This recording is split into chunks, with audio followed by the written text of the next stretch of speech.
I think I've got really good news to lead the show. You know that deadbeat cousin you have, around 33 years old, lived in your aunt's basement for his whole life, never had dirt under the fingernails, just Cheeto dust, basically, and you think that kid is never getting a job. Well, he's 33. You think that guy's never getting a job. I'm here to tell you he qualifies to work on the NCAA's enforcement staff today. If he's drawing breath, I don't care how useless you think he is. I don't care if he doesn't have a talented bone in his body. If he is inhale, exhale. Those are the two requirements. You're qualified to work at the NCAA. We are jam-packed high atop a charged downtown Nashville, Tennessee. An eligible downtown Nashville, Tennessee. We have that in common as of about 1 o'clock this afternoon with Devontae Walker at North Carolina. Remember that whole dust-up we had on this show and elsewhere in August? We had the kid at North Carolina and should be their number one receiver. He's ineligible because he transferred twice, even though he's only played at one school. The NCAA just reversed course today. Why? I don't know. Just Thursday. Oh, I think we know why, friends. We'll talk about it tonight. We've got upset alerts. Got 4 of them I need to pay your attention to. I've got a schedule drop out of the Big Ten, seemingly out of nowhere. I wasn't waiting for it, at least.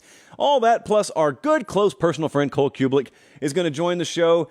This A&M Bama game deserves a second look. Is Georgia actually on upset alert this week? Who has the best job in college football? All things considered, who has the best situation? They're watching us in Chula Vista, California. Winnipeg, Manitoba, Canada tuned in. Hector, Arkansas, and, yes, friends, Cut and Shoot, Texas is happily tuned in tonight. I am headed to the great state of Texas about 24 hours from now. OU, Texas, Saturday. Oh, I'm looking forward to it. Make sure you're following on Instagram at Late Kick Josh. First off, you got to be watching there and only there for Friday Night Lines, live from Dallas tomorrow night. And Saturday, all the behind-the-scenes Red River Shootout and Texas State Fair content you could possibly want will be right there in the Instagram story. We got a loaded show tonight. It's Thursday. We take no off nights around here. Let's get into it. I have in my hand 4 games that we at least have on the upset alert meter this Saturday. Now, a number of other games we've already gone over. They're broken down. They're on the channel. You can find them. But we have not talked a second about Maryland, Ohio State. Ohio State's favored by 19.5 in this game. It's a noon Eastern time kick. It's big noon kickoff. And we salute, even though we don't work for that network. We love big noon kickoff for reasons I've mentioned in the past. This is a 6.75 on the upset alert meter for me. I have mild concerns for Ohio State. Now, they're rested, so we got that going for us if we're the Buckeyes. Maryland is one of those teams, and we still have a few of them out there, that if people are being honest with you, they just haven't watched. You people have not watched a Maryland game. I know you guys. I know you haven't, unless you're a Maryland fan. Like our close, good personal friend, Tani, residing in the northeastern corridor of the United States now. He will hear this and text me later. I know he's watched the Terps, and Scott Van Pelt, he's probably watched the Terps, but outside of that, you people hadn't watched Maryland? What do I mean by you people? Me! I hadn't watched a Maryland game in totality either, so I'm right there with you. But Jesse has, because Jesse has nothing else to do. And so, from the mouth of Jesse to my pen to this piece of paper, Maryland has won every Power 5 game by 20-plus points. Yeah, I mean, it's Virginia, it's Charlotte, but still, they count. Taulia Tagovailoa last year in this game against Ohio State, it was close. 43-30, game was in doubt all the way through. 293 yards and 2 touchdowns. We believe in this building, Maryland would be favored to win the Big Ten West if they just switched sides today. They're in the East, therefore, even though it's the last year of division play, it still is division play. They're buried under Michigan and Ohio State and Penn State, so no one's paying attention to them. They're plus 9 turnovers. They've held 7 straight opponents under 20. Yet you heard me right. I didn't tell you how much Maryland has scored. I'm telling you, they're holding teams under 20. Let's just be careful here. Got bigger fish to fry down the road if we're Ohio State, but let's be careful here. I shouldn't talk about this game because I was at it last year and it was a bloodbath, but I'm going to talk about it anyway. Kansas State is going to Oklahoma State Friday night, 7:30 Eastern on ESPN. This right here has a current line of 10.5. Kansas State, 10.5-point favorite. Listen to me. Listen close. I'm not sure how much I believe what I'm about to say, but I'm going to sound convinced. Alan Bowman's figured some things out at quarterback. Mike Gundy has never sounded less confident in endorsing a starting quarterback in his life as he sounds when he's talking about Alan Bowman. But Alan Bowman is our guy for the time being. He threw for 278 against Iowa State. That is better than his first 3 games combined. What does that mean? He's surging at the right time. I was at this game last year, in case you've forgotten, and trust me, I've tried to. 48-0. It was probably the birth of the Sarah McLachlan special. It's really where we first coined the phrase. I have to just have blind faith sometimes when you're trying to see around the corner in college football and think about where an upset may be coming. You just have to have blind faith that eventually breaks are going to randomly go some team's way. And there's also this little trinket/tidbit of information. Kansas State is way, way down there in the Big 12 right now, statistically, in pass defense. So I don't care if he has to blindfold himself and just chuck it up like Chad Kelly against Bama all those years ago. Just dink it, doink it, bounce it, do whatever you got to do. Just find the hands of a few receivers here. And certainly that's not something you drop on a grease board. But I have a sneaking suspicion that Oklahoma State's going to hang around in this game. I am putting a 7.25 out of 10 on the upset alert meter here.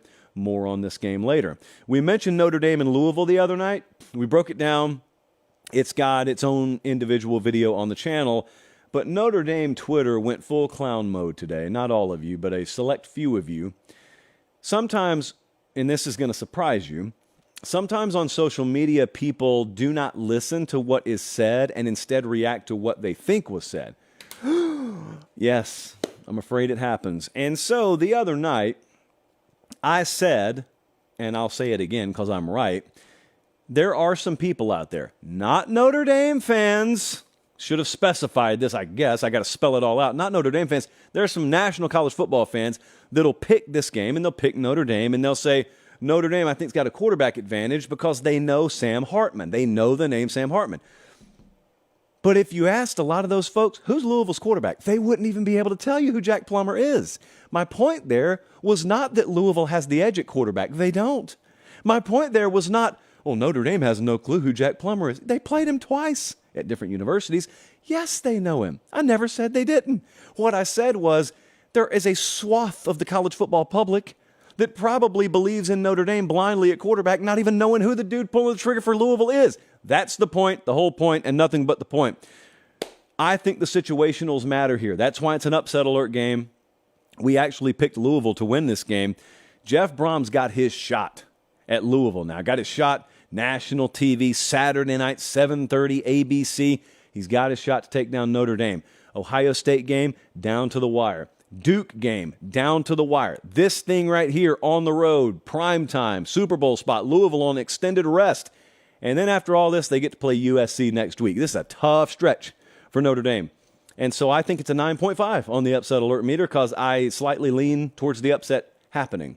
There is, of course, another school of thought, and that is Notre Dame will run the ball about 70 times Saturday night and bleed clock and win convincingly. Yeah, there's a world where that happens. It's just not the one I'm picking. Also, don't go to bed. Don't go to bed until you've checked out Arizona USC Saturday night, 10:30 Eastern Time, ESPN, at Colorado last week. Game ended up being close. On the road against Notre Dame next week, that's when the real difficulty starts. But here's the problem potentially. Everybody keeps saying that. Everybody keeps saying USC's schedule really ramps up next week, and it does. But if you're Arizona and you hear that, well, that's disrespectful, and we all know how much we traffic in valuing disrespect on this show. That's sarcasm, but it may be real in a one-off scenario. Also, USC just totally raided Arizona's roster for talent in the portal this past year. And so, yeah, Arizona last week played Washington. It was off everyone's radar except ours because we took Arizona on the Ramen Noodle Express. You know what they did with their backup quarterback? They hung within 7 of Washington. And I think they may go to L.A. and may hang with USC. When you don't have a defense that can slam the door, you leave open the possibility of anything happening. You could win this thing 56-20, or it could be 44-41 late in the fourth quarter. All of the above could happen. Also, Dane Miller had a great number. Out of the past 16 games in this matchup, USC-Arizona, past 16 games, 13 of the past 16 have come down to one possession. They've been one-possession games. That's crazy. So I'm going to put, my paper slid away. It's a 6 on the upset alert scale. 6. I think I'm more in cover mode than upset mode there. But nonetheless, those are some games to keep an eye on. I did get really good news from the PateStateMaterial.com warehouse. In fact, it's on my home screen right now. Colin, you'll love this. The Cotton Bowl t-shirt is now our number one selling shirt of all time. What does that mean? Well, if you're looking on your screen right now, you know what it means. We go on a tour once a week. This Saturday, the Once Upon a Saturday tour is headed to the Cotton Bowl for OU versus Texas. We put out a commemorative shirt for that week and that week only every week. And then once it's done, once that week is over, it is gone. And we've kind of created ourselves a little collector's market here. I got close personal friends and family that can't get their hands on these shirts once they're gone because they're not available. I don't think I can get my hands on them now that I think about it. So snatch them up while you can. We got supply. Now, remember last year we were short on supply. We've got supply, but it doesn't matter. I'm not keeping these in the store once the week's over. Beautiful shirt. Love it. I go to games now. I see the shirts there on the front row, which means you guys are ordering it Monday morning first thing, and I appreciate that. PateStateMaterial.com, that's where you can get that. Let's move on because we have got a loaded show. I committed an egregious foul against our audience last week. Somehow, and I'm pretty sure it's Jesse, it's not me, because this is blame, and I just want the credit, but somehow we just didn't even talk about Texas A&M Arkansas. Pre or post. We just didn't talk about it. And we were teetering on creating that same offense for LSU Missouri. But no, we're not going to do that. So going to take a couple of minutes here, and I've got several more things. I got a loaded take, if you want to call it that, on Tez Walker. And we got a Big Ten schedule release out of the blue today. I got a lot of stuff before we get Cole Cubelic in here, so hang tight. LSU plays Missouri this Saturday. I think you guys may know that. It's a noon Eastern time kick, 11 local. It's on ESPN. Let's just hold on for a second. Let's just pump the brakes, put your flashers on, parallel park it over here. LSU season is not over. They've got one SEC loss. Their season's not over. And let me tell you something else. If LSU, as unlikely as this seems right now, were to win out, they'd have a good shot at making the playoff because that would include a trip to Atlanta after they've beaten A&M, after they've beaten Alabama, after they've won the SEC championship. They'd probably be in the playoff. LSU's playoff hopes are not over. They're not done. It's not true. When people tell you that, they're probably just banking on the fact that LSU's not done losing. Because if this were it, they'd still have a chance to surge late. However, point 2, Missouri is 5-0. And yet they're still a 4.5-point dog at home against a 2-loss team. Now, I'm smiling because I know why that is. But I have friends, close personal acquaintances, and just random folks in the DMs. But if you watch this show, you're not random. You're close to our heart, who really believe you are what your record says you are. And they believe even in the odds-making and power rating community, 2-loss teams should always be behind undefeated teams. But in the odds-making community, they don't care what your record is because they have to make money. So therefore, they have to put an accurate number out there to at least come close to splitting the market's action.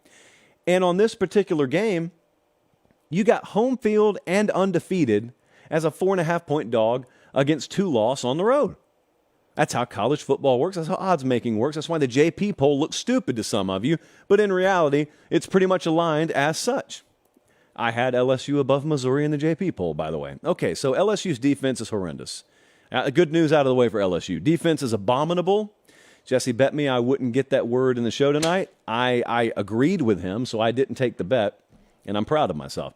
LSU has allowed 4 pass catchers to have a 100-plus yard game and 1 touchdown games this year. They had 2 of them last week. Ole Miss had 2 guys. Trey Harris and Evan Watkins both went over 100 in a touchdown last week. Their pass defense, this is rough now. We should have put this in the Sunday show. LSU's pass defense has allowed 13 touchdowns through 5 games. 13 through 5 games. They gave up 17 in 14 games last year. Things have gone downhill quickly, and here's the worst news of all. Missouri has Luther Burden. Luther Burden has 4 straight games with 100 yards receiving, and they don't have a close second there. So you may think to yourself, oh, that's cool, we'll just bracket Luther Burden. Well, it seems LSU has tried this tactic, and it's just not working because they're not good enough. And I don't think they'll be good enough Saturday unless something radical changes. So Brady Cook, quarterback there at Missouri, does he keep it up? Immunity? If he keeps up the streak he's got going on right now, Missouri's got an excellent shot to win this game outright. Listen to this number. Brady Cook, quarterback for Missouri, 348 consecutive passes without a pick. That is the 5th longest streak in FBS history. That's ball security. That's taking care of the ball and making sure that they beat you instead of you beating yourself. I think LSU's offense will show up. I don't have any doubt about that. It's just, is it another situation where you have to score 50 or 55 or whatever it was last week to win? They can throw the ball this week. They can run the ball this week. They should be very, very balanced statistically. But ultimately, folks just have to step up. It's a pride game for LSU. Pride. You have long since gotten past the point where your stats will look palatable this year. You got to play for pride. If you play in that LSU secondary, if you're a defender for LSU, period. Colin, let's take a look at what the model thinks. Vegas right now, and this number's come down. Vegas is LSU minus 4.5 right now. The model thinks LSU is going to win and cover. LSU minus 6. And earlier today, I was just dead set against that. I was going to pick Missouri. I think that LSU will have a little bit of an inspired performance. It will not be pretty or clean defensively, but I think those guys will at least play aggressively enough where maybe they do force some mistakes. I think LSU is actually going to find a way to win and cover. But you know what I would really like in this? And I should have gotten on it earlier in the week. I think the over was the right play, and it was in the upper 50s, and we did not get on it, and my apologies. But I like LSU to win and cover. As you can tell, not a lot of confidence. It's not just allergies that are making the eyes water a little bit. It's me picking LSU after what I watched last week. But you know what? I picked against them last week and they lost. Perhaps I am what LSU needs. Again, just remember, I want the credit if it goes right. I have no interest in the blame if it goes wrong. Academy Sports and Outdoors has interest in you. They want you to come inside their store. They don't really need to beg you to buy anything. They don't have to, because when you walk in there, it'll take care of itself. I know. It worked on me. I went in there. This show is free of charge to you tonight and every night because of Academy Sports and Outdoors. They are your one-stop shop for all outdoor sporting goods supplies and then some. Big League Chew in the checkout line, of course. One of my favorite traditions now is when you guys go there and you send me either a testimonial or a picture of the receipt. It seems like no viewer of our show can go into an academy without grabbing some Big League Chew in the checkout line. I picture somewhere at Big League Chew headquarters, because I don't picture Big League Chew being owned by a corporation. It's just an individual entity. I picture them looking at their P&L and their margins, and all of a sudden there's this massive uptick at Academy Sports and Outdoors locations, and they have no idea why. We know why. If you cannot get to Academy in person, academy.com has your hookup. You guys need tailgating accessories. You need grills. You need canopies. You need chairs. You need something to throw around on the quad before the game. Academy Sports and Outdoors got you covered. I did not look forward to this part in the show. Not the Academy part. I always look forward to that. But this next part, I think it's going to still be breaking news to some of you because you have jobs, you have lives to live. You probably weren't glued to the internet today. I've never needed a sip from the chalice more, so just hold on a second. Yeah, 2 big gulps there. So, Colin, I'll tell you what, just in point it all. We can use all this. Tez Walker is eligible to play for North Carolina. I don't know how. I don't know why. Well, I don't know the real reasons. I know why the NCAA says he's eligible now. This was the kid who once upon a time transferred from a place where they never even played because of COVID, and he went to Kent State and ended up shining at Kent State, and then wanted to transfer to North Carolina and did so a couple of days before the NCAA beefed up their transfer rules, and then they retroactively applied those rigid new rules to this kid, even with the rigid rules, he should have been eligible because he only played at one school, and they just said he's ineligible. And it took forever, and it was a joke. It was a joke at the time. It was a complete travesty of justice. I don't think I've ever used that phrase on this show, because normally talking about college football does not include things that rise to the level of needing to talk about a travesty of justice or a miscarriage of justice. It literally was with him. Except today, the NCAA reversed course, and they said, no, Tez Walker's eligible. I want you to listen to this. You're going to think I'm joking.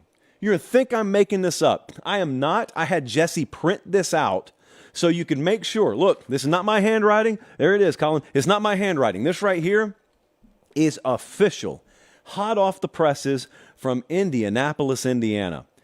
Quote, I may throw up. Colin, just keep rolling if I start looking like I'm going to throw up. It is unfortunate that North Carolina failed to provide important information previously.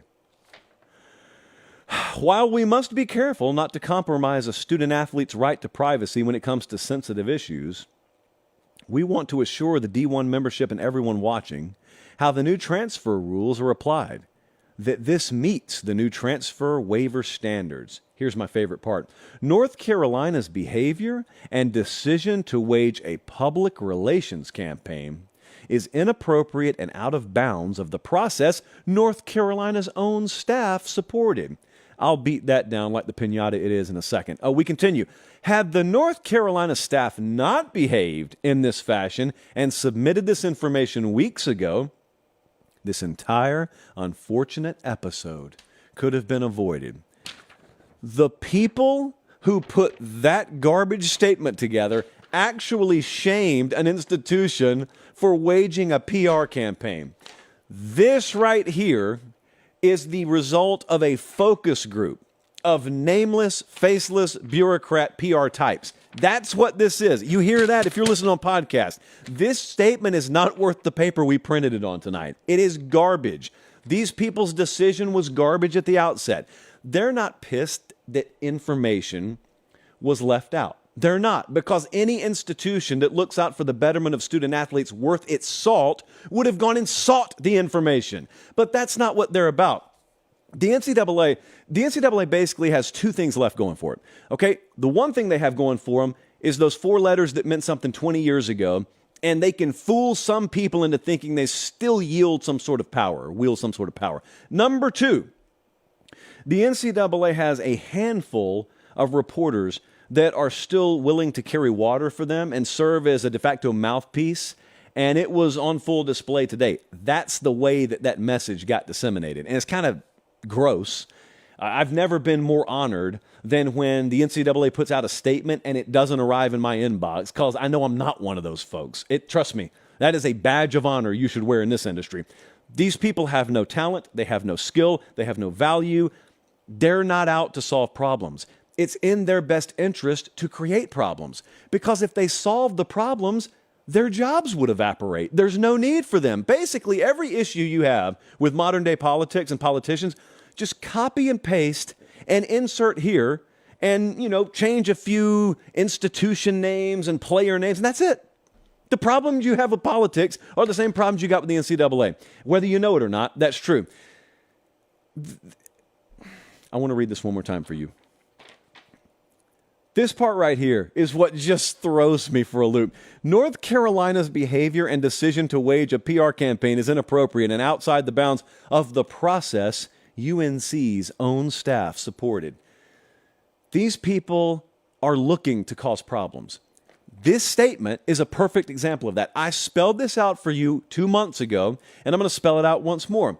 These folks want you to be dumb enough to start on chapter 5 of the book. Chapter 5 looks like this. The transfer portal's out of control, NIL's out of control, and member institutions, including North Carolina, including Mac Brown, beg the NCAA to do something. That's where they want you to think the story starts. Okay, so then they want you to believe they adhered to the requests of the North Carolinas of the world, and they put forth more stringent requirements to merit a transfer waiver.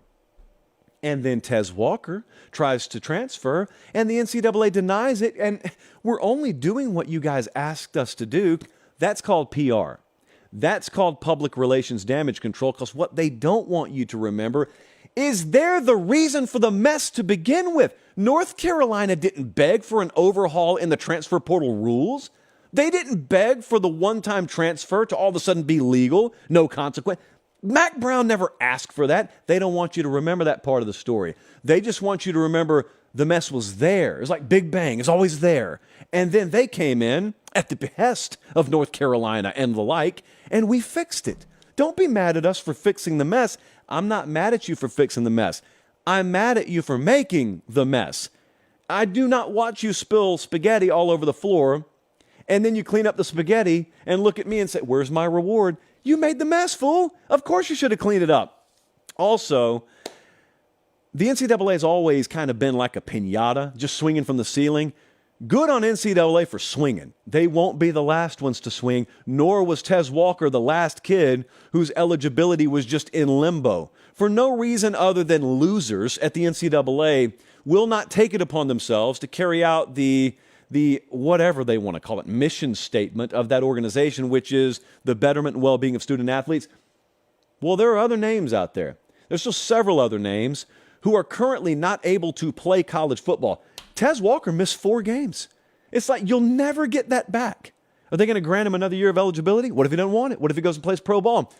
You're talking about changing guys' lives on a whim, on technicality. You didn't dot this I, you didn't cross this T, or, and here's a wild theory I want to float here. Maybe no important information was left out. Maybe you got called by people who can match wits with your legal minds, and you realize, uh-oh, the side of our pants are wet all of a sudden. It's not raining. What is that? Oh, we know what that is. That's the feeling when we know we've been caught. So instead of apologizing, instead of being adults, dealing with an unemployed kid, that's not an employee, by the way, that's just a football player at a college, we're not going to apologize. We're going to tell them, you should have gotten it right the first time. In no merit-based world do any of these people have jobs. No merit-based world. But this is not a meritocracy. The way that they hire and place at NCAA headquarters is not merit-based. I can promise you that. You and me are on the street if we operate like that, as we should be. All right, next up. Let's just shift to happier times, please. You know, the Big Ten schedule got released today. Whew! Damon hit me up and said, you got thoughts on these Big Ten schedules? Yes, I do, Damon. Yes, I do.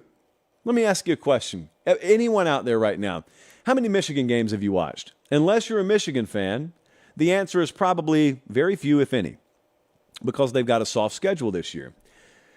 Well, the galaxy, the universe took notice, and it said, not in 2024.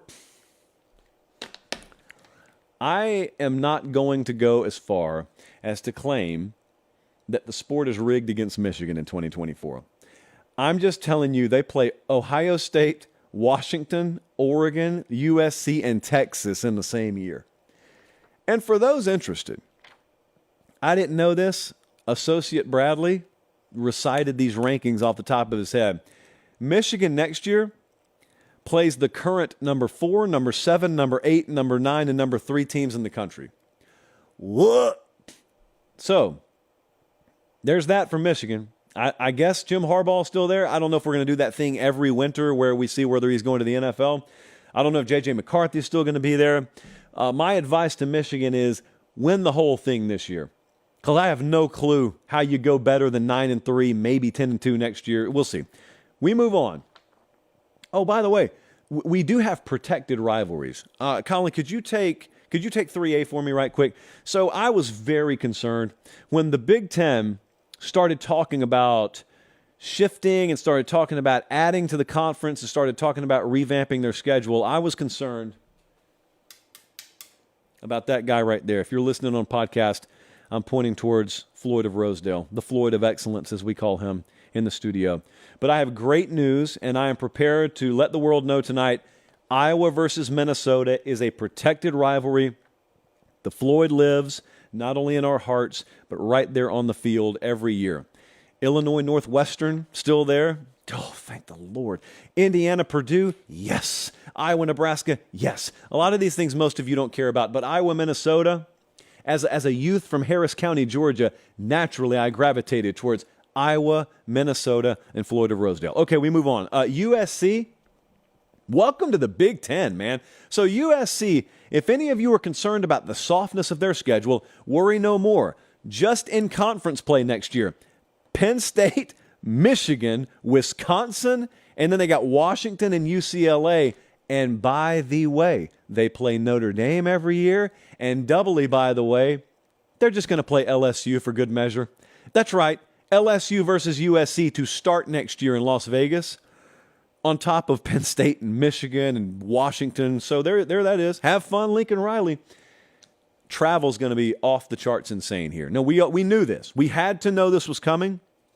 But man, oh man, listen to this.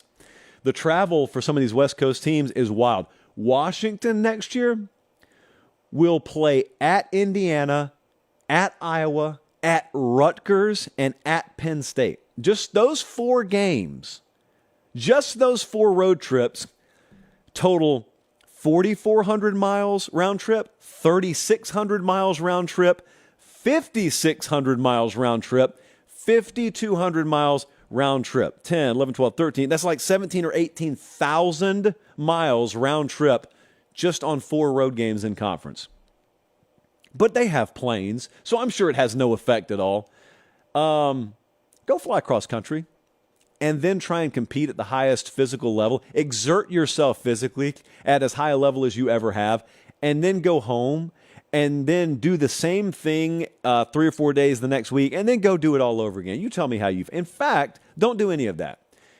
If you're 18 years old, just fly from Seattle to Bloomington, Indiana, and just go jog around a park and let me know how you feel. They're going to go play football games doing that. Also, I couldn't help but notice, they didn't just release the 2024 schedule. Jesse, how far did they go? To 2028, I think it was, which is brilliant, because there is approximately 0.01% chance the Big Ten doesn't expand again by then. It's like the Roman Empire at its height. Map makers were the busiest people in the world because they'd have to update the map of the Roman Empire every 45 minutes because they'd go conquer some third world country and, we expanded again. Hail Caesar. Well, right now it's kind of like hail Tony Petiti, because at any moment we could have breaking news that the Big Ten's all of a sudden expanded again. You never know it's coming until it's already there. And so I have no interest in what the 2028 Big Ten schedule looks like, because that's not going to be what the Big Ten schedule actually is in 2028. We move on. I've got Ramen Noodle Express picks. Cole Cubelic is in the on-deck circle. He's stretching right over there. He's stretching right now. Firstly, I want to tell you what we're thinking about doing next Thursday. Now, I'm 95% sure we're going to do this. I don't like preseason predictions because they're very hard to do, and I want to do the easy stuff because it makes you look better when you're right. So naturally, I want to do a re-prediction special next Thursday. And that's where I reserve the right. If you read the fine print in the preseason prediction show, you know I reserve the right to change my picks. It may seem unethical, but we don't care. So I want to do a re-prediction show next Thursday, and I think we're going to do it. I don't know if we have to get clearance from management. I don't know if the CBS legal team has to sign off on this. Maybe the morality clause in my contract kicks in. But if we get all the boxes checked, next Thursday, re-prediction special. In the meantime, let's talk about best bets. We already had 4 of them on the board. I'm adding 2 more games tonight. So we're on Louisville +7. We're on Texas Tech +1, Arizona +21.5, and Kent State +26.5. I finally got UCLA to drop to 3. UCLA is laying 3 points against Washington State. We are taking the Bruins, and I'm actually going to do this. I'm going to take real money that I earned, and I'm going to bet it on Oklahoma State +11.5 on a Friday night, no less, against Kansas State. I cannot believe how many people are shaking their heads right now simultaneously, but Oklahoma State +11.5, UCLA -3, to go along with Kent State +26.5, Arizona +21.5, Texas Tech +1, Louisville +7. They're not locks, people, but lock it in. Ramen Noodle Express now in the rear view. Cold Cuts, our dear, close personal acquaintance, if not outright friend, Cole Cubelic joins us every Thursday here on Late Kick. Sir, how are you, by the way? How are you, sir? How are you today? I am great. I'm fantastic. I'm excited for another magical weekend of college football. I think it's been a great season so far, and I think there's so many things that we don't know yet, and I can't wait to figure them out. Can't wait to get answers. Or at least pretend that we know them. Like, for example, let me hit you with a little brain teaser here. True or false? Okay. The winner of Alabama Texas A&M plays for the SEC championship. Absolutely. Honest, because if Ole Miss were to go to Atlanta, they would need Alabama to lose twice. Yep. And I don't know if I see that taking place.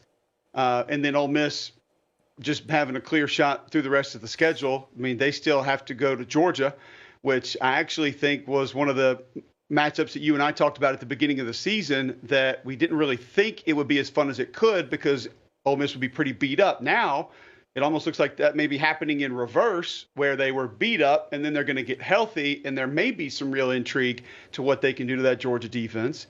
Still have A&M as well. So, I think the winner of A&M, Alabama, in the driver's seat, especially now because we looked at that last game of the year for A&M. It's like, woo, LSU, that offense. Now we probably think A&M be able to move the football a little bit against that group. Yeah, I'm wholeheartedly yes on this. I ended up picking A&M. Really, really slight. No money on it or anything like that for me. Matchup, I think, favors Bama. We can talk about that in a second. Or favors A&M, but we can talk about that in a second. But I do want to offer the caveat, and if Bama does win this game, this is the part of the show that I will have Colin and Jesse replay Sunday, not the part where I picked A&M. I think if Bama wins this game, they won't lose the rest of the way. I think this is the toughest matchup they have remaining. It's not the highest-ranked opponent. Maybe not. I don't even know. I don't look at the AP. The JP, though, for the record, has A&M at number 12 right now. I believe they feel like, let me put it in meteorological terms so everyone can relate. You know how sometimes there's a low pressure, tropical storm in the Caribbean? Sometimes it gets chopped up by the mountains there. Yeah, absolutely. Thank you. But if it doesn't get sheared apart by the mountainous terrain down there in Cuba and the like, and it gets out into the Gulf of Mexico, that's when you get your Jim Cantoris, that's when you get your James Spans, and they start sounding the alarm, and you see live crews all along the Gulf Coast because they know a disaster is imminent. That is basically Alabama to me. You need to go full crowbar to the shins right now. Take them out while you can, because if you let them get past Texas A&M, and which to me is the most physical test left on their schedule till, ironically, Kentucky, I think. If you let them get their you-know-what together, they could end up being a problem that they otherwise wouldn't be if they had two losses. So I think this is, Nick Saban always likes to talk about the midterm final exam. For a lot of that team, this is their final exam. Because if they don't pass this weekend, it doesn't matter by their own standard what they do the rest of the way. Do you when you look at that game, by the way, I talked about it ad nauseum on the Tuesday night show. How do you think that thing matches up? So you're saying that if Alabama wins this game, the rest of the West should go ahead and evacuate and just board up the windows? Yes. And go ahead and just get out of town? Just wave the white paper, yes. Okay. Got it. Yeah. And you pretend like people don't listen to your show. There is one bone that I have to pick with you from the Tuesday show. I believe you said on that show that this is the most difficult environment that Alabama will play in the rest of the way through the season? I believe that, yeah. And you are just where on Saturday? I know where I was. I'm just saying I think the stakes in this game and the true belief that A&M can win. I don't think Auburn, by the end of the year, will believe they can win that game. I knew what I was saying. I get it. And maybe in the Iron Bowl of basketball, it will be tough for them down there this year. But I think in the Iron Bowl of football, and that's our own segment we're going to do in November, by the way, Iron Bowl of fill in the blank. But in the Iron Bowl of football this year, yeah, I think this is as tough as it's going to get for them this year. I just made an Auburn hype video in November. I know what I just did. Okay. Yeah. All right, so I want to stay with this game, and I have a question because there's a portion of this game that I think people are ignoring, and it showed up like the spotlight was on it last weekend for Texas A&M, and people have just completely blown past it. Which quarterback do you trust the most in this game, and why? Not who's the best, not who has the better cast. I just want to know which individual between Jalen Milroe, Max Johnson, you trust the most and why. I trust Jalen Milroe more. I trust him because unlike early in the season, I think they have schooled him enough to where he understands throwing the ball 5 rows into the stands is a pretty good play and a pretty good decision. I think he trusts his legs. I think the whole live to play another down if the drive ends in a kick, yada, yada, yada thing, I think that's set in for him. I also think if they have any time to throw, A&M 30 yards or more in the air is vulnerable. And so to me, the throwaway with him could also be just throw it as far as I possibly can. And if my receiver happens to get under the ball, that's great. But by and large, we're not really high risk. We're high reward, low risk on that throw. With Max Johnson, I think they're going to put the game on his shoulders. I don't think that staff is scared, let me say that, to put the game on his shoulders. Sometimes with him, I worry about the processing speed. Just a hair, worry about the processing speed, and I worry that this game this week is faster for him than anything he's faced so far. So I think I favor Milroe, although if you put the arm talent versus arm talent, I don't think many people would go Milroe. Arm talent, you know what I mean when I say that. The last guy you just saw in your highlight clip right there, not the one catching the football, the one that was running the ball before. See, I agree with what you say about this staff potentially putting it in Max's hands.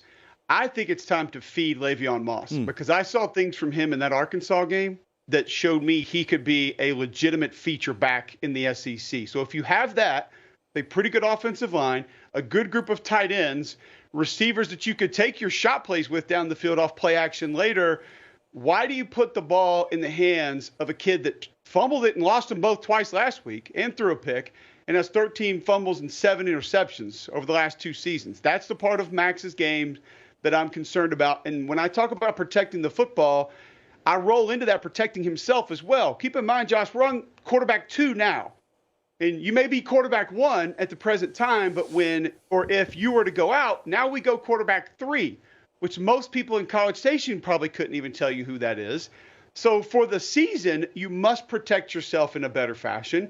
And obviously to win this game, you must protect the football in a better fashion. And if the winner of this game is going to go win the West, then for your season, you have to protect the football as well. So I have a little bit of trust issue with how Max Johnson protects himself and the football. If he keeps it clean, I think A&M wins the game.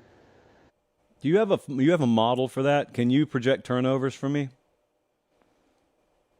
The model would be about 9 glass eaters that are going to be playing along the defensive line for Texas A&M, 2 or 3 for Alabama. Each team will probably turn it over more than once. Okay. All right. So back to square one.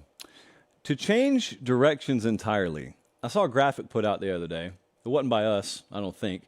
But I saw a graphic put out the other day, and it was just listing the highest paid coaches in America.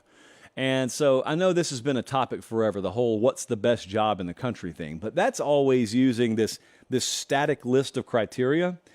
Let's remove the list. Let's talk about you and me here, Cole Cubelic, Josh Pate, our own personal opinion, what we factor, what we value, what we don't care about. What do you think is the best situation in America? If you could just move one guy out of his job and you take over and you've got his salary, his office, his roster, like everything he has, but also the massive plate of issues and drama relative to his particular situation, whose spot would you want? Okay, well, you asked it a little bit different than what I would have expected, because if you just ask best situation, I don't think that's a job that I necessarily want or would take or would move other person and go take that seat. Best situation would probably be like a Mark Stoops or a Kalen DeBoer. Yep. That would, and I think you could win a national championship at Washington. I'm not necessarily sure that you can at Kentucky. So everybody that says Mark has the best job in America, I don't think it's far off from that, but I also think it depends on what you want, what your end game is. If you're putting me in that position and I'm going to go deal with NIL and I'm going to go deal with the portal and then I'm going to deal with regular recruiting and all this other stuff that goes with it, I want to win a national championship. Like, that's going to be the only really trade-off. Even the $8, $9, $10, $11 million check is not going to be enough. I need a title. I need a ring. I need to walk around for the rest of my life saying I did that. So put me in Austin, Texas, because I think the all-encompassing of what you're going to get there, the celebrity prowess, the brand, the image, what it is when I walk into any high school locker room, any high school head coach's office, any living room in any part of the country, they're going to know what that means. Like, they're going to get it. They know exactly what we're talking about. They know the color of the shirt when I walk in. I don't have to sell them on Austin, Texas. It's a town that offers, whether it's the big city, the lake, whatever. I got McConaughey coming in there. We can hang out. I got Bevo, the mascot that everybody's going to love. The NIL program is obviously second to none. I got guys driving Lamborghinis, for God's sake. I think we're going to be okay when it comes to NIL. And I know for a fact that my school can win a national championship. We've done it in recent memory. Well, depending how old you are, recent memory, not a lot for a lot of high school kids. But I can go show you high-definition footage of Texas winning a national championship. We don't need Jefferson Pilot dirty windshield footage of you winning a national championship. So, yes, it would be hot as hell in the summer. Yes, I'm going to have to stiff arm a lot of the boosters. But see, here's where I think I differentiate myself from a lot of coaches. My first hire is an FU coach. I don't care about my coordinator. I don't care about O coordinator, D coordinator, system that I run, anything like that. I'm going to get the best FU coach money can buy. And that's going to be the guy that can walk in my office and say, hey, man, don't do that again. Or when I walk out of a press conference, he pulls me into the next office down the hall and says, you can't say that anymore. Stop it. Stop it right now. And it's going to be someone that I listen to that knows football, that knows the all-encompassing game, that knows what our goals are, that I'm not going to get my feelings hurt if he tries to tell me I'm being a dummy. And that person is going to be standing next to me every step of the way. Now, it could probably be my wife. She'd probably be pretty good at it. I just don't know if she knows the recruiting college football side of it. But someone who can speak to me that way, that also understands the college football world.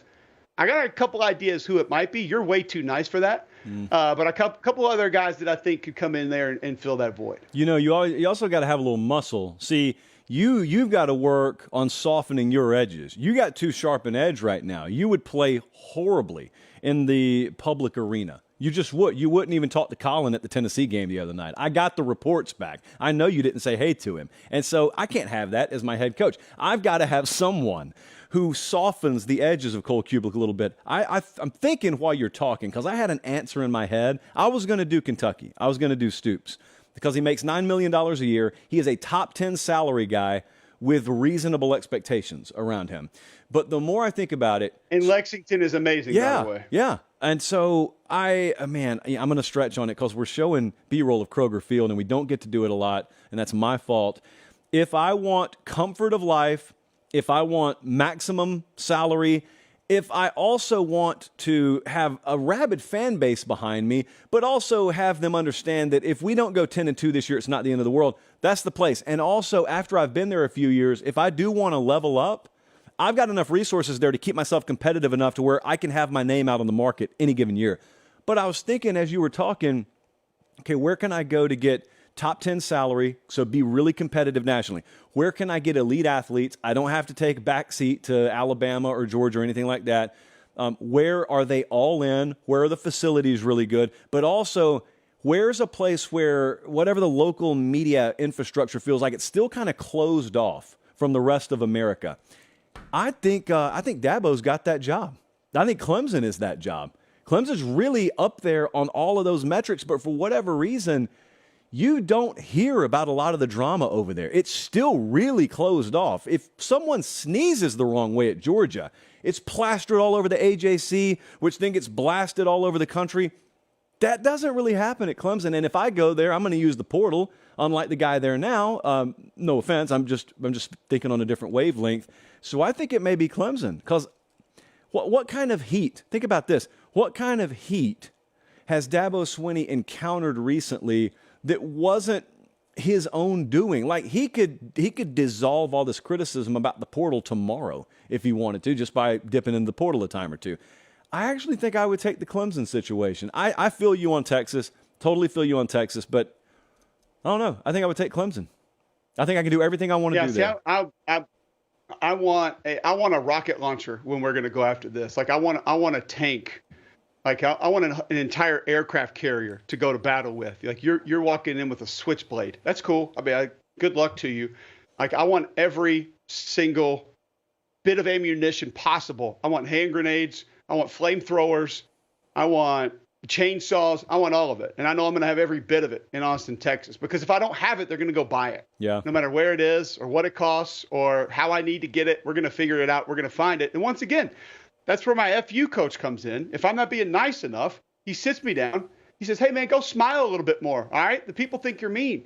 We need to put a smile on your face. If he says, hey, you need hair transplants in this offseason, you know what? We probably got the best hair transplant guy in America in Austin, Texas. If not, we'll fly him in from LA and we'll do it there. Like whatever that is, we'll figure it out because I know I've got every resource possible and we're going to be able to get that done. So I don't know if Clemson's going those miles. And by the way, it's been proven with multiple guys at Texas that you can get that done. There's really been 1.5 guys at Clemson that's shown that they can go do that. Yeah. Also, parentheses, sidebar, I excluded Auburn from this because I think I could manage the stuff, even though I know I really couldn't. I think I could try to. But, like, that's the dream job for me. And that's probably the only one my wife would ever let me take. But if I want to go into a national title as quick as possible, it's Texas. It's funny when you go visit head coaches now, more and more you look at who's in the office next to the head coach. It's not always a coordinator. Sometimes it's names that aren't necessarily at the forefront but are very, very integral parts of those programs. All right, I know that you want to talk about trust and confidence and maybe trust issues we have in these teams, so hit me. All right, so the first thing that I want to ask you is just teams who have sort of oversold this year and which ones you trust the most going forward, because we have 4-0 Liberty, we got 5-0 Maryland, big one obviously in the horseshoe this weekend. I mean, hell, Jacksonville State wins to get to 4-1 last night. They can't go to a bowl game, but of the teams that are maybe way past where we thought they would be, I think North Carolina hasn't been where they've been since what, 1987, right. 19 yeah. something? I mean, it's been a minute. Which team that has exceeded expectations do you trust the most moving forward? I trust Michigan, but they haven't exceeded expectation. I've got some confidence building with North Carolina right now. They got Tez Walker back today. How about that? Just some undiscovered information. You know, they reshuffled the paperwork, submitted it again, and the NCAA, which forbids anyone else from commenting on ongoing situations, just vomits out new takes. Yep. Hey, if they when can we get the media firestorm for the tight end at Mississippi State that's not allowed to play this year? Get him eligible. Like when can we start throwing gas on that fire? And for all the other kids that I can't name because I don't know who they are that weren't eligible, like when can we get all the media, peeing their pants about those guys so they get to play football this year? Like I just don't. I can't stand the media. I'm so glad we're not a part of it. Oh, gross. So it's more aimed at the NCAA, but yes. Yeah. Okay, so let's go. I want to hear your team first. Well, North Carolina's won. Also, I am very pleasantly surprised with Missouri because they lost a lot of close games last year. Absolutely. And when they played Kansas State earlier this year, I went to the game and thought to myself, this is a low point spread game. It's like 3.5, I think, by the time the game kicked off. And I thought the only thing they had going for them was home field. I didn't think they had any other edge over Kansas State. And they just won a football game. It was the most evenly played, clean game, no big turnovers. There was no but, in other words, at the end of the game. They just won the game. They outplayed them. And so they got LSU this weekend. It's kind of off the national radar.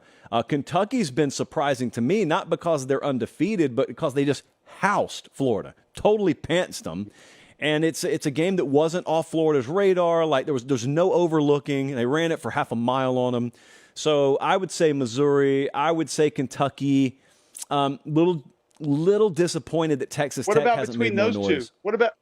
What about between those two? If we just said SEC East, Missouri, Kentucky, because I realize it's a big if, so stay out of the comments being mad at me for projecting that this actually is going to happen. Both those teams win. They're playing next weekend. Mm-hmm. I can imagine Tour de Pate State is going to be there if that were to take place. Who do you trust more in the East this year for the rest of the season? Is it Missouri? Is it Kentucky? Kentucky. I trust them more because I have not seen Devin Leary's best ball yet. They're undefeated, and he has been very inconsistent at quarterback, and he's not a true freshman who we're just going off star rating with. We've seen him perform before. And so I think it's there. Like, I think a different gear for him is there. This Saturday, by the way, we're going to talk about this game in a second, but this Saturday, I don't think they're going to run the ball on Georgia to win. They can run the ball on him. I don't think they're going to run it to win. I think it's actually on him. So if they were to pull that upset off, it would be because of him. And in that hypothetical world that you irresponsibly threw out there, and Cole Cubelic predicted Missouri, Kentucky undefeated next week, by the way, in case you missed that in the comments section. If that happens, Devin Leary has got them there. So in that hypothetical world, it's Missouri, or it's Kentucky. Okay. What about in the SEC? Or how about this? Let's add Tennessee to that because they have a week off to get a little bit healthier. I heard you mention injury to Brew McCoy earlier this week, but with a week off, getting Cooper Mays back at center, they did look different. Of those three SEC East teams, would it still be Kentucky at the top of your list? No. No, I think I would go Tennessee. Because I think, like, you just did their game last week. Do they not look as impressive on both lines of scrimmage as they've looked so far? I think the defensive line is where they're very different, and it's not just the D-line, it's the edge. And they have at least three, maybe four guys who can absolutely rip off the edge. And that's where I think they're very different than what they have been. We've had a Tyler Barron out there, and then maybe that's been about it. Now he can move down inside, and you have other guys that are a little bit lighter, a little bit sleeker, a little bit twitchier that can come off the edge. Now, it's a younger South Carolina offensive line that they took advantage of, but we've also saw them do it to Virginia.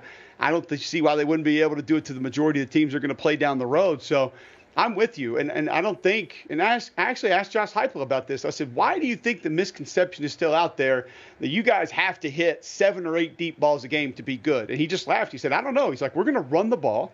And then if we can't run it, then we'll try to throw it. And if we see matchups that we like, yeah, we'll take some of those shots. We got a guy that can push it down the field, but we don't have to have those to be successful. So I think defensive tackle rotation, which just got a little bit deeper last week. They got another one back. The edge rushers that they bring, and then the stability at running back. They had a three-headed monster now with Mays back at center. I think they're going to be a handful down the stretch. You know, one team that's about to, in a couple of weeks, that's about to really pop at the forefront. So Jesse's Penn State Nittany Lions go into a bye week right now. They've played really good ball. They were close against Northwestern at the half last week. They pulled away and covered. So they're playing really good ball. They've got UMass coming out of the bye week, which is beautifully constructed from a scheduling perspective because they almost have like 1.5 weeks to prep, essentially, for Ohio State. And so I heard Manny Diaz get asked, do you have some thoughts on Ohio State? He goes, I got really strong thoughts, and I'm keeping them all to myself. That's the team that no one's watched. No one has watched Penn State. You just asked about Heupel. Why do people think you guys have to throw it? It's simple. People haven't watched Tennessee play. They just check the final score. We talked about that when they played Florida. So Penn State, I feel the same way about, and I trust them. I trust them even if they lose against Ohio State because they play the style of ball that's not going to get them blown out.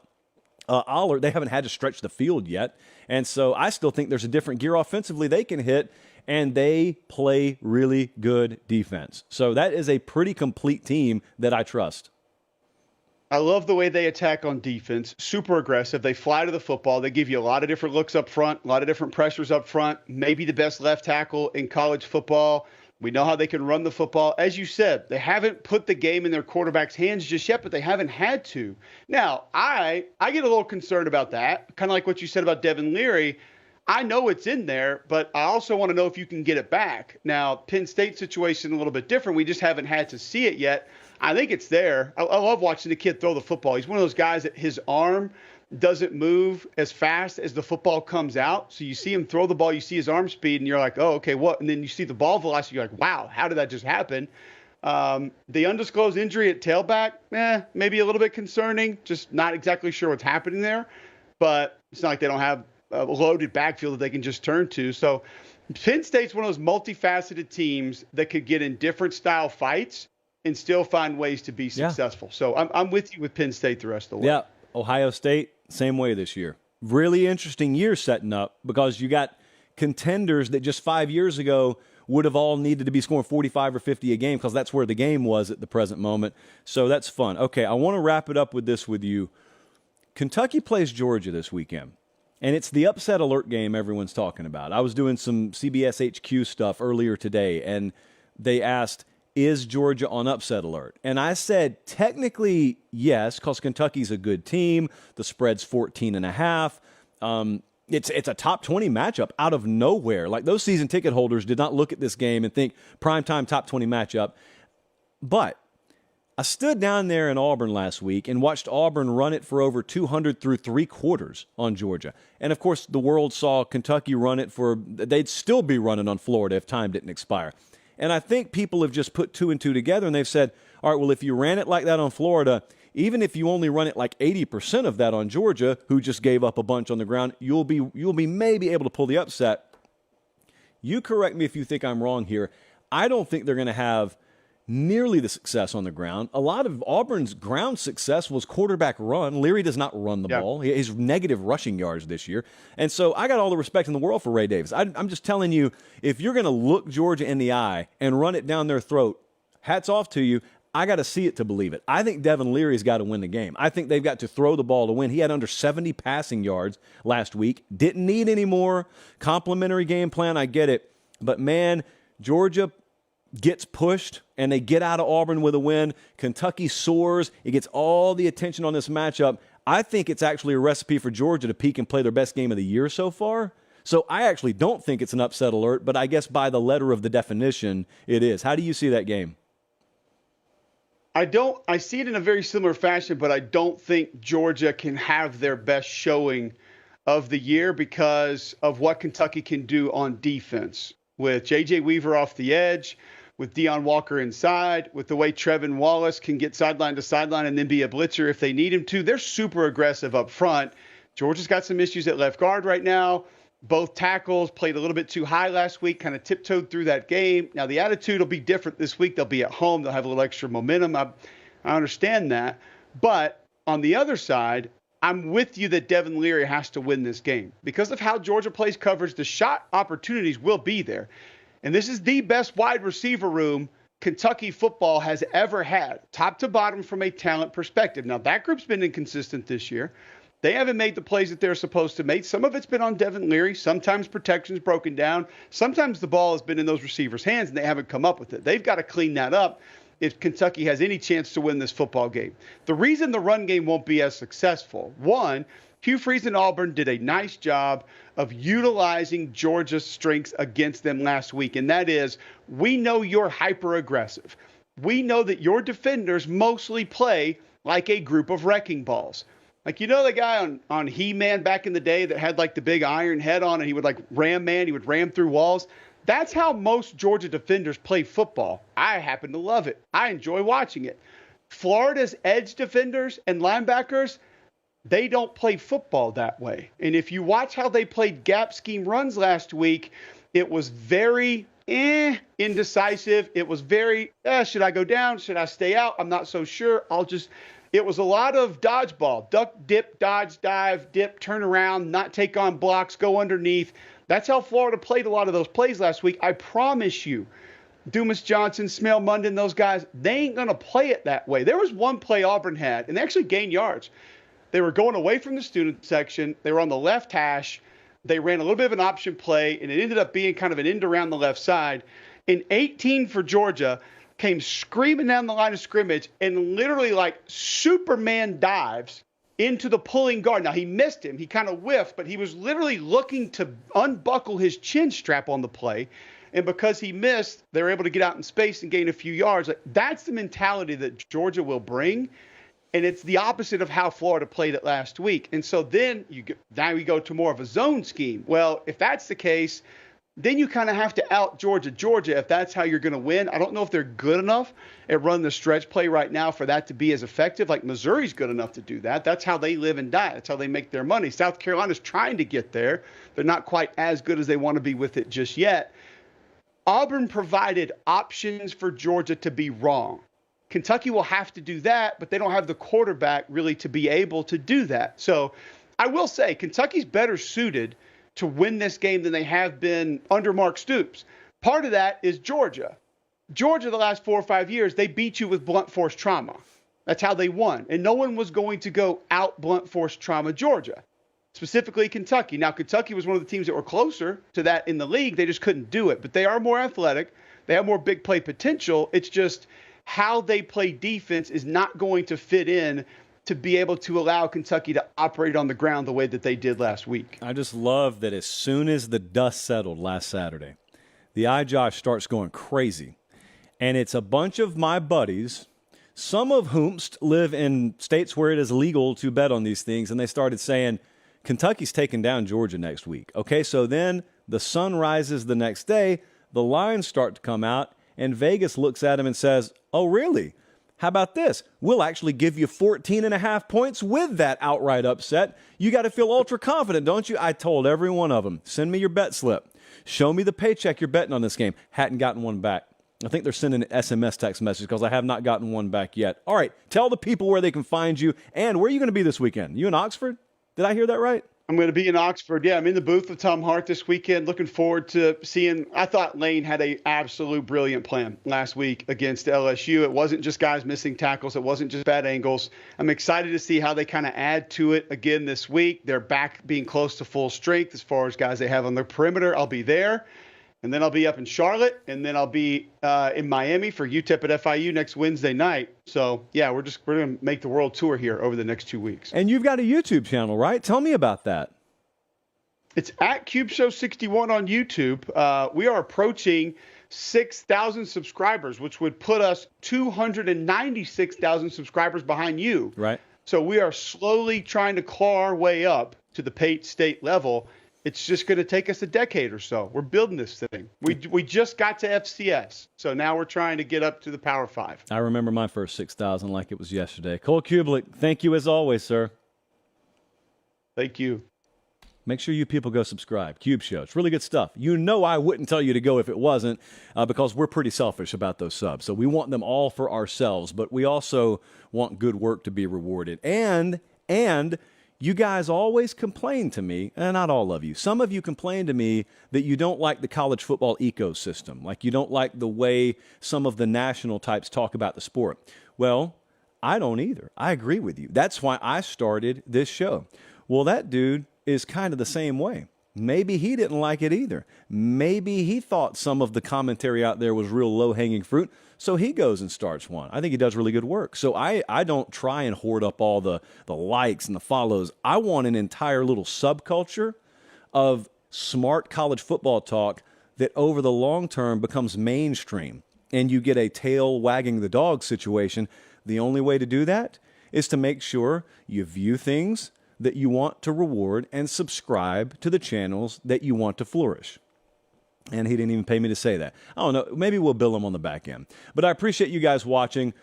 Enjoy the games Saturday. Make sure you're following on Instagram at LateKickJosh. Friday Night Lines will emanate live from Dallas, Texas tomorrow night. I forgot where I'm staying. Probably somewhere close to the airport. Looking forward to the Red River Shootout Saturday, and I'll have a ton of great behind-the-scenes content. It will be a Cotton Bowl propaganda account on Saturday. Looking forward to that.